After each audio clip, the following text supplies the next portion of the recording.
Hey guys, what is going on? My name is Yen, and this is the new 2020 iPhone SE. I got this weight on my shoulders, slowing me down. I don't know how it came about. And while the world is spinning faster every night, I feel I'm stuck in reverse somehow. But can this phone live up to the legacy of the original? Let's find out. Of course, included in the box is your standard assortment of literature, the phone itself,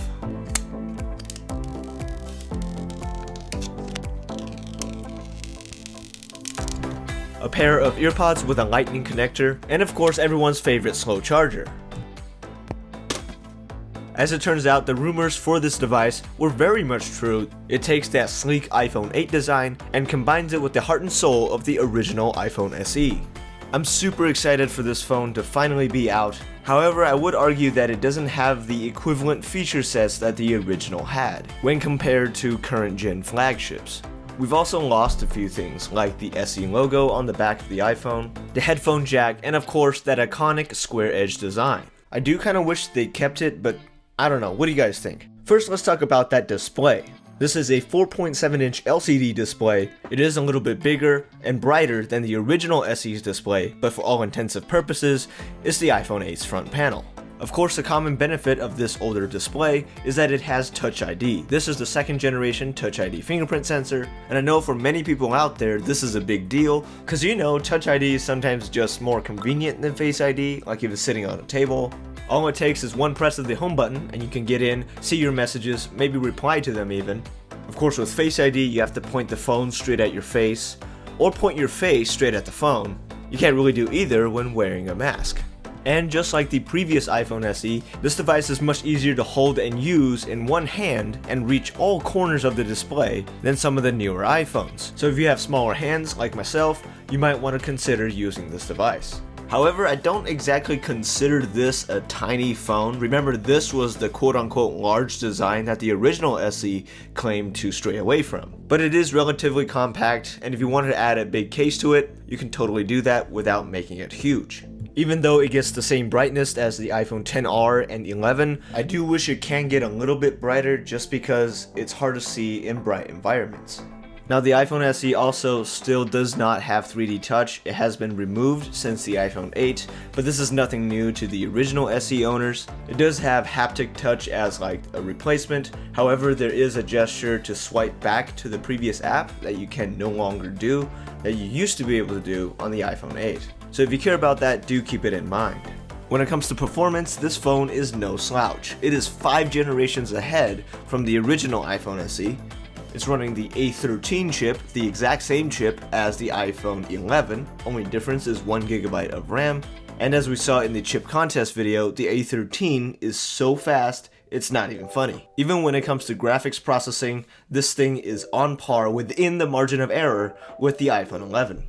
The iPhone SE now supports fast charging, which means you can get 50% of juice in only 30 minutes if you have a compatible charger. It also now supports wireless charging as well. And that leads us into the biggest issue with this device, and that is its battery life. In my use, I've seen probably about 4 to 5 hours of medium use. If you try to push this device at all, you will not make it through the day.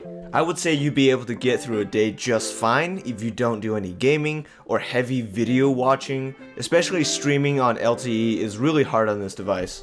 But do not expect the 2-day battery life you can see on the iPhone 11 series, so plan to have a charger or a power bank around just in case. It's not terrible, but it's not great either. Now let's talk about the cameras. This time around they're significantly better than the original SE, but it's not like it was before where it's exactly the same as the latest and greatest. I personally think the colors on the new iPhone SE are much better. Things look less washed out, pictures look more vibrant, especially in bright conditions. You do have Apple's Smart HDR feature on the new SE, which is a very handy thing to have if you're shooting pictures outside. Even in medium lighting conditions, you'll get more detail and better contrast in your images, which is very noticeable if you zoom into the picture. As far as camera quality goes, I would say this is in between the iPhone XR and the iPhone 11 just because it's one lens, but it's still way better than the previous generations. The same is true for the video modes, much better quality, much better dynamic range all the way around, even better stabilization just like on the new iPhone 11s. Super sweet. However, I am disappointed in the front-facing camera just because it doesn't take any design input from the last couple of years. It's the same sensor as the iPhone 8 and iPhone 10, which in my opinion have pretty bad colors and bad lighting. I wish they put in the front camera of the iPhone 11. Remember, the iPhone 11 has a much wider front-facing camera, and it also has slow motion video, which the SE 2020 does not have. However, both do have a front-facing portrait mode. The iPhone SE relies on software instead of the Face ID notch to use this mode, and for that reason you can only use it on people. It does not work on animals and objects, just like on the iPhone XR because of that single lens and no Face ID sensors. The camera app will tell you that there's no person detected if you try to take a portrait that's not a person. And this time around, Apple did leave out night mode from the SE 2020, and honestly I am really upset about this one because night mode was such a huge feature on the iPhone 11. It really made iPhones not suck in low light, which means, logically speaking, the iPhone SE 2 sucks in low light. So the new SE's cameras are definitely not up to par with the latest and greatest.